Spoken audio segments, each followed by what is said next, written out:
Shalom, selamat sahabat. Bagi kita semua, saudara-saudara yang dikasihi oleh Yesus Kristus, para pemirsa Hope Channel Borneo, dimanapun Anda berada. Senang rasanya bertemu kembali dengan saya, Pendeta Muda Abigail Siombing. Dan pada saat ini kita akan kembali memasuki acara diskusi Sekolah Sabat. Masih dalam pelajaran yang sama dengan tema besar pada hari-hari terakhir pekabaran kitab Ibrani. Jadi kita akan terus melanjutkan pelajaran dari kitab Ibrani dan kita memasuki pelajaran yang ketiga dengan judul Anak yang Dijanjikan. Pada sahabat ini kita kedatangan seorang narasumber yang luar biasa, seorang hamba Tuhan, gembala yang melayani di distrik Palangkaraya, Pendeta Muda Edwin Pasaribu. Selamat sahabat pendeta. Selamat sahabat pendeta. Baik, puji Tuhan, pendeta ini melayani di Jemaat Immanuel, distrik Palangkaraya, Kalimantan Tengah. Baik, saudara-saudara dikasihi oleh Yesus Kristus, pada hari Sabat ini kita mempelajari judul dari kitab Ibrani yaitu Anak yang Dijanjikan. Tetapi sebelum kita masuki pelajaran ini jauh lebih dalam, mari kita sama-sama tunduk kepala dan kita berdoa. Tuhan Bapa di surga, terima kasih. Kami bersyukur kepada Tuhan karena hari Sabat ini kembali kami boleh bersekutu, belajar akan firman Tuhan melalui pelajaran Sekolah Sabat dari kitab Ibrani. Ya Tuhan, urapi kami dengan Roh Kudus-Mu. Di tengah keterbatasan kami, biarlah Tuhan lengkapi kami, Tuhan mampukan kami untuk boleh membawakan pelajaran ini dengan baik dan boleh menjadi berkat bagi para pemirsa Hope Channel Borneo dimanapun berada. Dan juga biarlah ini semua hanya puji hormat bagi nama Tuhan. Berkati juga Pendeta Muda Edwin Pasaribu ketika kami sama-sama membahas akan pelajaran Sekolah Sabat ini. Terima kasih Tuhan, dalam nama Yesus Kristus kami sudah berdoa dan mengucap syukur. Amin. Baik, seperti yang saya katakan sebelumnya, kita masuki pelajaran yang ketiga, pendeta, judulnya Anak yang Dijanjikan. Nah, sebelumnya saya akan bacakan ayat intinya dalam Ibrani 1 ayat 2 dan 3. Mengatakan demikian, maka pada zaman akhir ini ia telah berbicara kepada kita dengan perantaraan anaknya yang telah ia tetapkan sebagai yang berhak menerima segala yang ada. Oleh dia Allah telah menjadikan alam semesta. Ia adalah cahaya kemuliaan Allah dan gambar wujud Allah. Dari dua ayat yang kita baca ini saja, kita akan bertanya-tanya ya. Mungkin ada beberapa pertanyaan yang kita ingin tanyakan terkait pelajaran ini. Tetapi sebagai pendahuluan, ketika kita berbicara mengenai anak yang dijanjikan, kita semua pasti setuju bahwa Rasul Paulus sedang merujuk kepada Yesus Kristus ya. Dan kita lihat janji ini di pelajaran Sekolah Sabat kita itu dimulai dari Adam dan Hawa. Ketika mereka jatuh dalam dosa, dalam Kejadian 3 ayat 15 Tuhan menjanjikan adanya seorang juru selamat. Dan pada saat itu, pelajaran Sekolah Sabat kita bahkan seorang penulis rohani yang terkenal, Ellen G. White, mengatakan bahwa Adam dan Hawa menantikan anak itu lahir seketika itu juga, yaitu dari kandungan Hawa. Bahwa anak mereka itulah yang akan menjadi solusi atau yang akan menjadi juru selamat bagi dosa mereka. Ternyata tidak. Bahkan itu pun berlanjut ke Abraham dan juga Daud ya. Jadi dijanjikan itu terus menerus dan terus menerus sampai itu merujuk kepada penebus kita yaitu Yesus Kristus. Nah, untuk pendeta, ketika kita berbicara pendeta mengenai janji akan anaknya ya atau Yesus Kristus. Sebenarnya ketika kita menghadapi hari-hari terakhir, karena pelajaran Sekolah Sabat kita konteksnya kepada zaman kita saat ini, janji apa yang Tuhan berikan untuk kita dalam menghadapi hari-hari terakhir saat ini? Silakan Pendeta Pasaribu.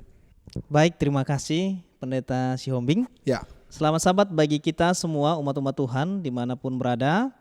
Kita boleh bersama-sama bertemu pada hari Sabat ini dan berdiskusi Sekolah Sabat. Diskusi yang menarik, yang pelajaran yang menarik yang perlu kita diskusikan.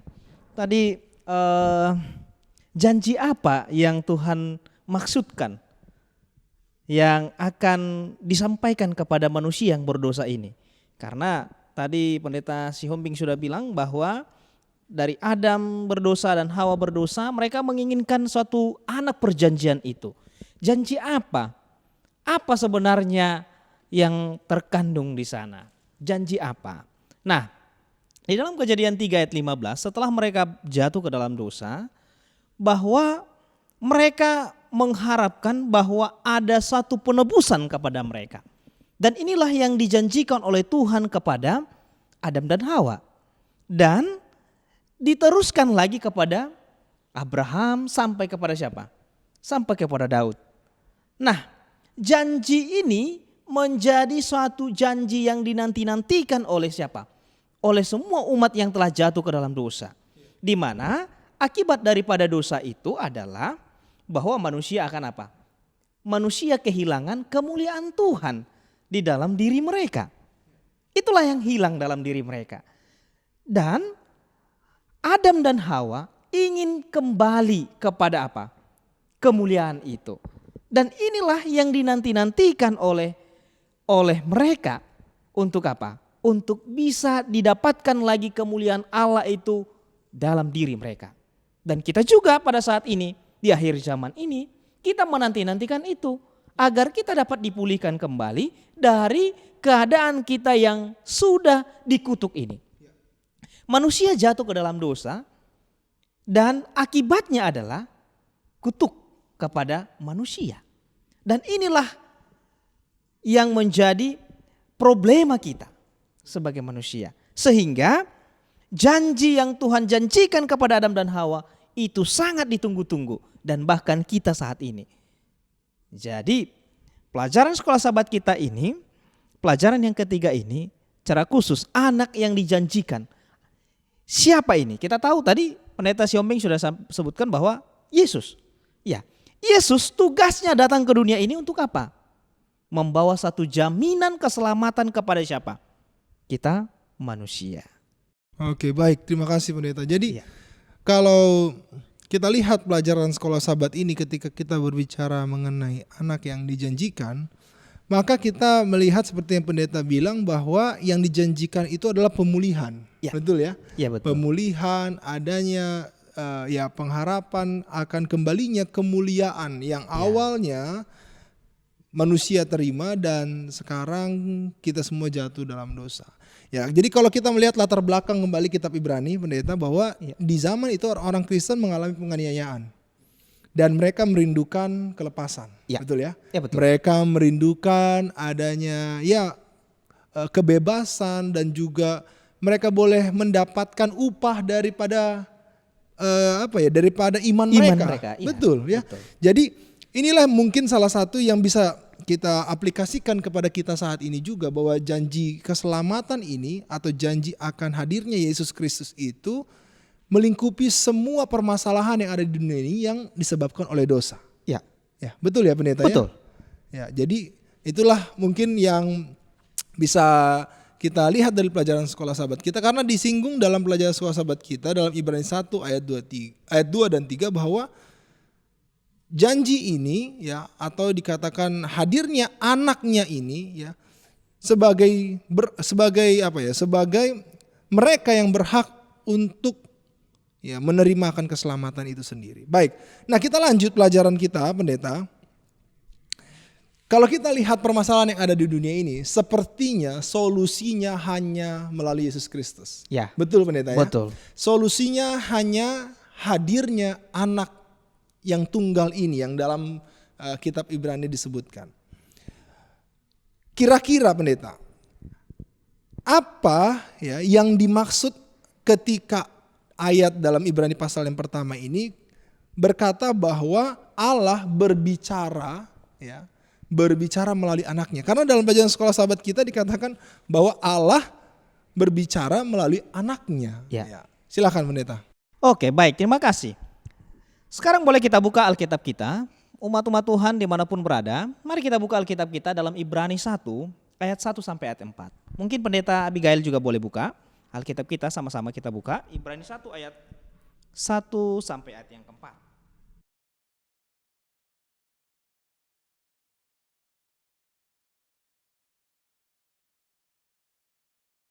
Boleh dibaca, Pendeta?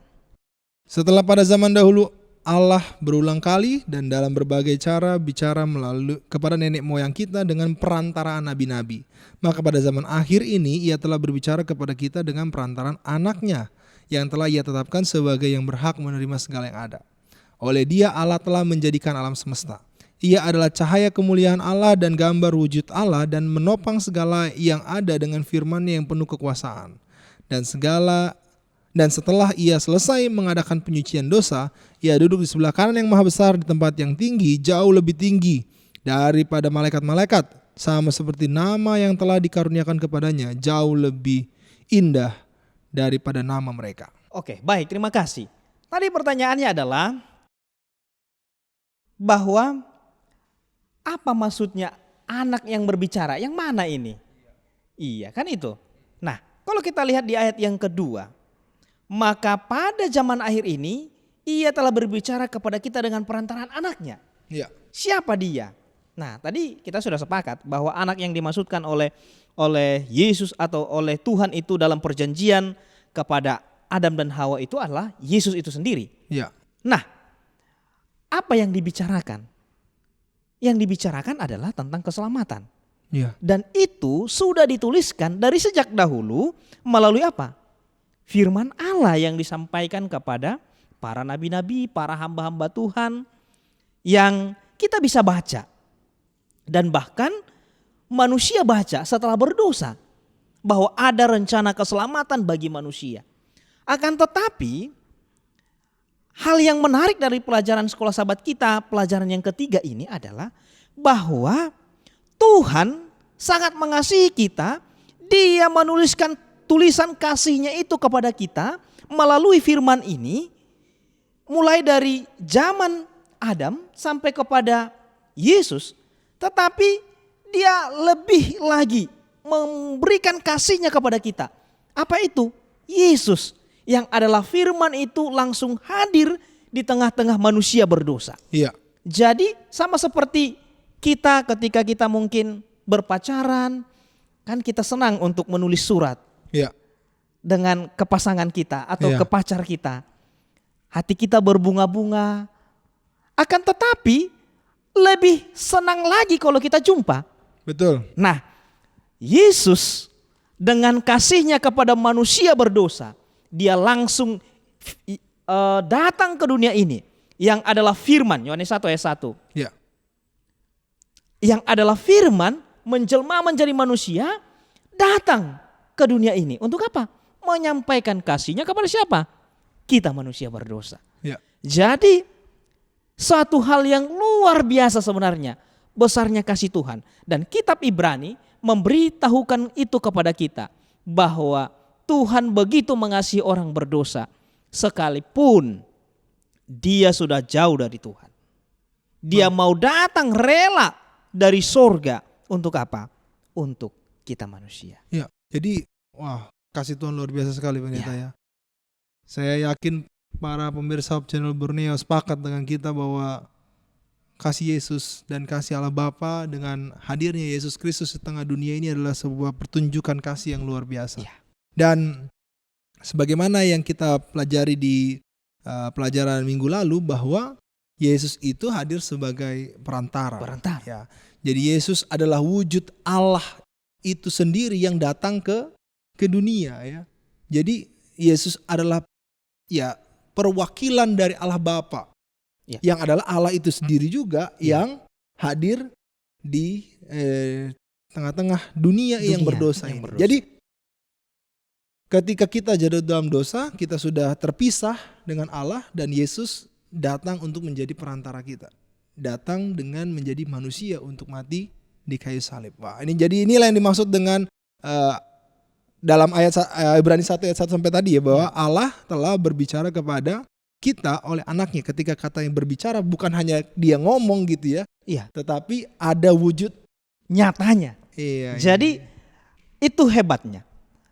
Ketika kita mungkin bertulis surat, saling berbalas surat, kita tidak tahu ekspresinya bagaimana. Iya, betul. Tetapi ketika bertatapan langsung dengan Yesus itu sendiri, wah, kita lihat bagaimana ekspresinya, bagaimana sentuhan kasihnya. Iya. Dan itulah kasih, bukti kasih daripada Yesus itu. Dan kita tahu Yesus harus mati untuk siapa? Untuk kita. Iya. Yesus harus mati untuk betul, kita. Betul. Ya. Jadi itulah yang menarik pendeta ya, bahwa ketika Allah berbicara kepada kita, ya, ingin menyampaikan apa yang Ia rasakan atau bagaimana kasihnya kepada kita, ketika Dia ingin menyampaikan kasihnya itu, Dia tidak hanya berbicara, tetapi benar-benar ada wujud. Nah, dan ini juga mungkin pelajaran bagi kita pendeta ya. Kalau kita mengasihi orang, jangan kita hanya ya kirim-kirim surat atau kalau sekarang chat-chat WA gitu ya, tetapi memang usahakan kita harus ada wujudnya, bahkan ada tindakan nyatanya, betul pendeta ya. Ya, ini menarik sekali ya. Baik, memang terkait pelajaran kitab Ibrani seperti yang kita pelajari sebelum-sebelumnya, bahwa memang terfokus kepada Yesus. Paulus ingin memperkenalkan peran-peran Yesus. Paulus ingin menekankan siapa itu Yesus. Paulus ingin menekankan bahwa segala permasalahan yang dialami oleh jemaat yang ditulis dalam kitab Ibrani ini, bahwa semua yang kalian alami itu solusinya adalah Yesus. Makanya bagaimana Paulus ingin memperkenalkan Yesus bagi mereka. Jadi kira-kira apakah kalau kita pada saat ini mengenal Yesus lebih dalam menurut pendeta, apakah itu kira-kira akan menguatkan iman kita kalaupun kita mengalami penganiayaan, pendeta? Gimana pendeta? Ya pasti. Karena ketika kita mengenal Yesus lebih dalam, maka kita akan bisa melewati penganiayaan, bisa melewati kekecewaan-kekecewaan yang terjadi dalam diri kita. Kenapa? Karena Yesus datang ke dunia ini memberikan contoh teladan. Bahwa ketika dia dianiaya, dia bisa lewati. Bisa lewati. Betul. Bahkan sampai mati bagi orang yang berdosa yang bahkan dia tidak kenal. Bahkan dia tidak melakukan kesalahan apapun. Tidak melakukan kesalahan apapun. Betul. Tapi dia mau mati untuk kita. Iya. Luar biasa. Ya, jadi itulah salah satu pesan yang ingin Paulus sampaikan bagi kita semua dan bagi jemaat Ibrani, jemaat di orang-orang Kristen pada saat itu ya, bahwa Yesus sudah mengalami apa yang sedang dialami oleh mereka. Betul. Dan mungkin kita sekarang pun mengalami peristiwa-peristiwa itu, hal-hal sulit yang sekarang kita alami dari segi apapun ya. Dari segi apapun ketika kita mengikut Tuhan, bahwa ada loh di jemaat-jemaat dulu, bahkan Yesus sendiri sudah pernah alami dan Yesus sudah menang melewati itu semua. Jadi mudah-mudahan ini pun jadi pengharapan bagi kita semua. Baik, dalam pelajaran sekolah sahabat kita tadi saya sudah baca ya dalam Ibrani 1 ayat 1 sampai 4, di ayat 3 katakan Yesus atau Ia adalah cahaya kemuliaan Allah. Nah, jadi saya menarik ketika Rasul Paulus ini menggambarkan Yesus itu dengan beberapa istilah ya, dengan beberapa gambaran sisi yang berbeda-beda gitu. Nah, menurut pendeta ketika Yesus dikatakan sebagai cahaya kemuliaan, apa yang dimaksudnya di sini Yesus sebagai cahaya kemuliaan, pendeta? Oke, apa yang dimaksudkan dengan Yesus sebagai cahaya kemuliaan? Nah, saudara-saudara yang dikasihi Tuhan, bahwa kalau kita lihat di dalam pelajaran kita ini, kitab Ibrani menunjukkan bahwa siapa Yesus itu. Mau menunjukkan identitas Yesus itu sendiri, kealahan itu sendiri. Nah, dalam Ibrani 1 ayat 3, di sana disebutkan bahwa dia ditunjukkan dengan cahaya kemuliaan Allah. Apa maksudnya? Nah, kalau kita balik atau review kembali ke perjanjian lama, ketika bangsa Israel bertemu dengan Tuhan, dan bahkan Musa bertemu dengan Tuhan, apa yang terjadi di Gunung Sinai? Ada satu cahaya kemuliaan yang begitu luar biasa, yang memancar dari sorga, dan penuh dengan apa? Dengan kemuliaan besar. Nah, yang ditunjukkan oleh Allah menunjukkan bahwa Allah adalah apa? Penguasa alam semesta. Allah adalah pencipta. Allah adalah pencipta kita.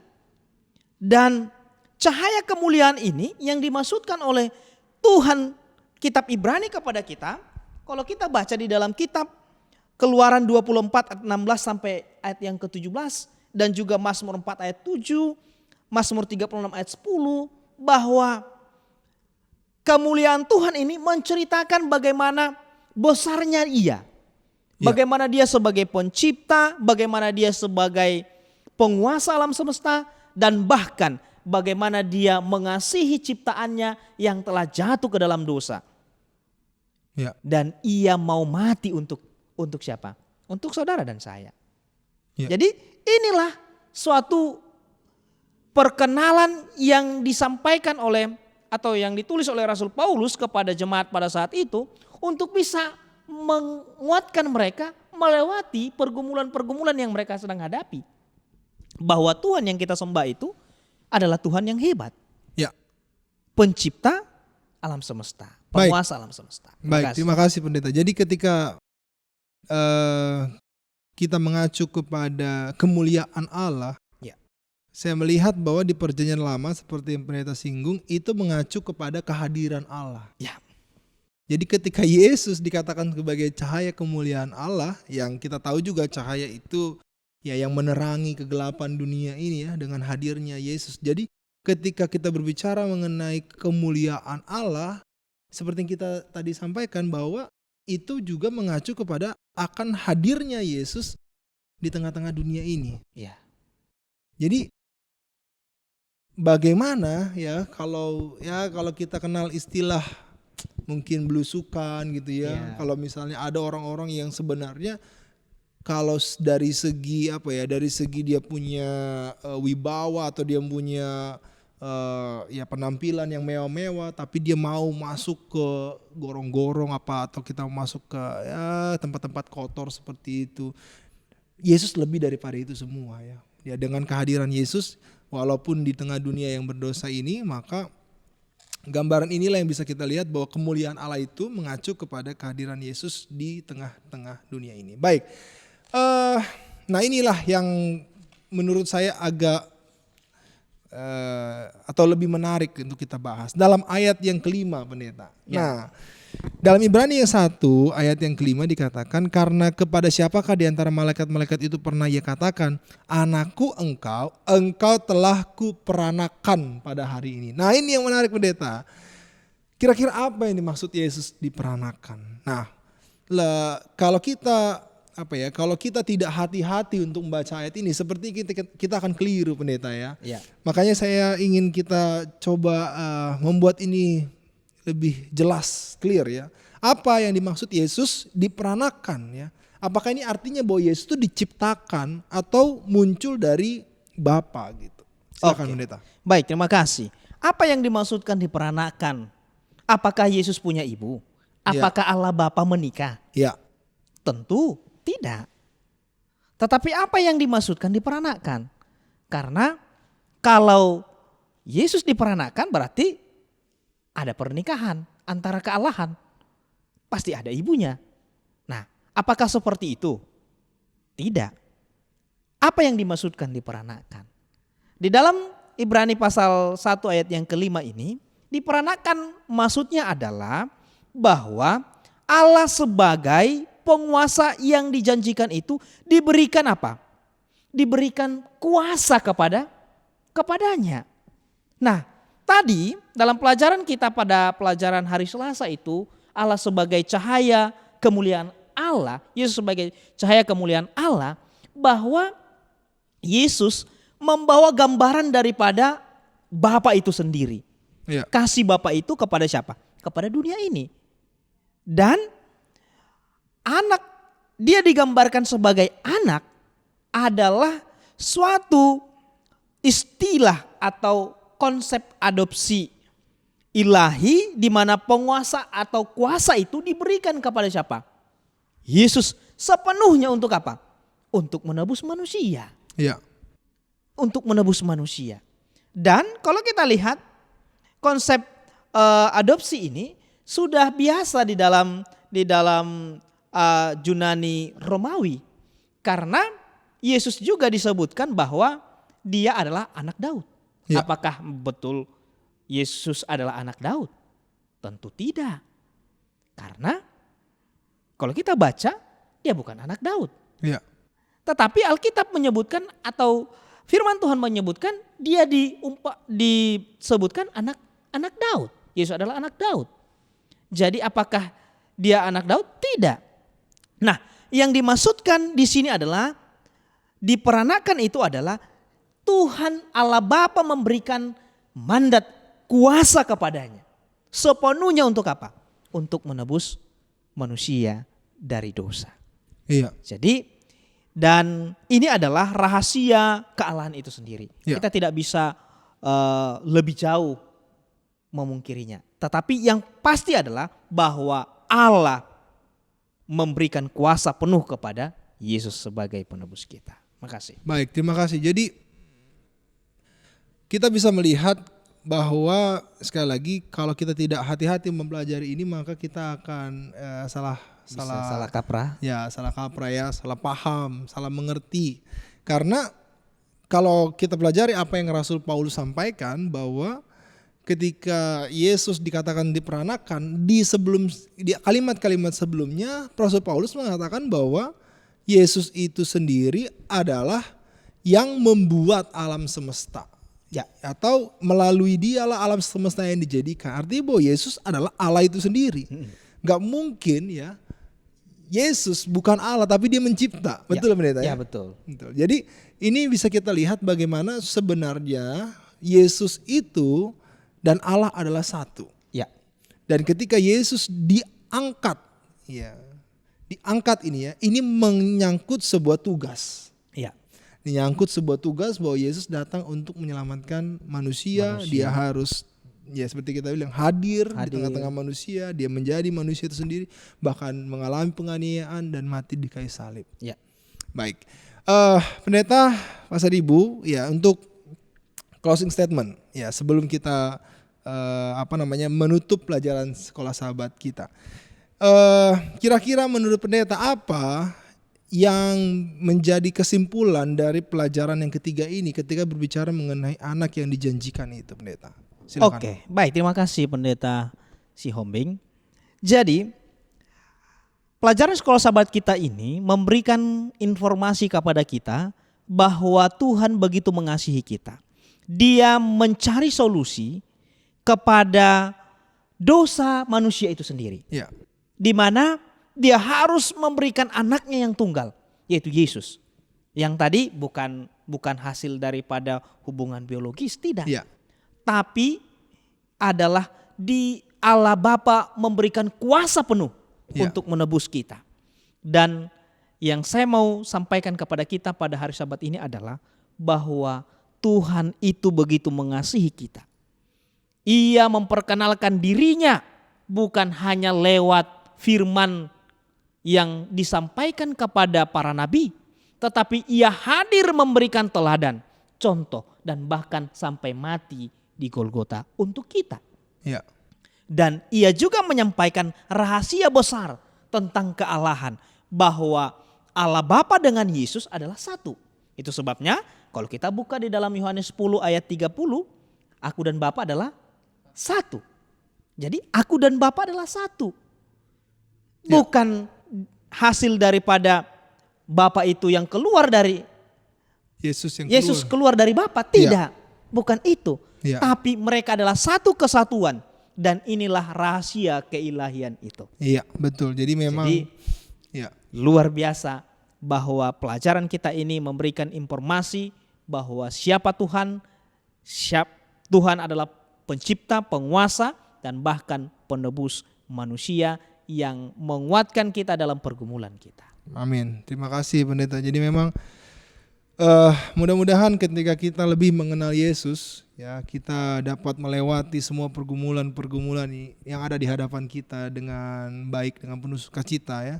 Bukan berarti tidak ada pergumulan, bukan berarti tidak ada penganiayaan, tetapi ketika kita mengenal Yesus lebih dalam, maka itu akan menjadi pengharapan bagi kita, menjadi kekuatan bagi kita bahwa apa yang Yesus pernah teladani itu pun bisa saya lewati dengan pertolongan Yesus itu sendiri. Ya, biarlah kita menaruh harapan kita menaruh iman percaya kita kepada Yesus Kristus, dan mudah-mudahan apa yang sudah kita pelajari pada hari Sabat ini boleh menjadi berkat bagi kita semua. Pada saat ini untuk doa tutup, pendeta, saya minta kesediaan Pendeta Muda Edwin Pasaribu untuk memimpin kita dalam doa. Baik, mari kita sama-sama tunduk kepala, kita berdoa. Terima kasih ya Tuhan atas berkat-Mu di hari Sabat ini.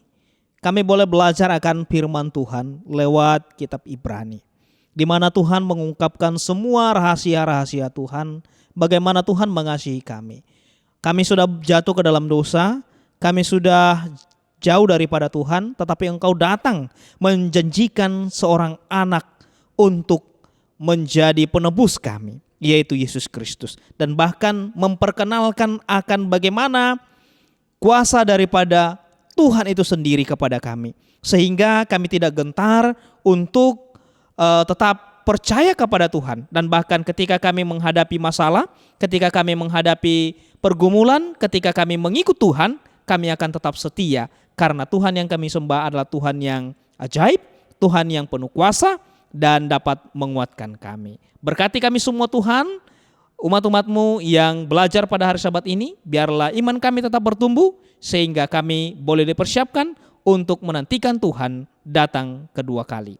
Inilah doa pengharapan kami Tuhan, ampuni dosa kami karena kami berdoa di dalam nama Yesus Juru Selamat Penebus kami. Amin. Amin. Baik, terima kasih. Selamat Sabat saudara-saudara sekalian, Tuhan memberkati.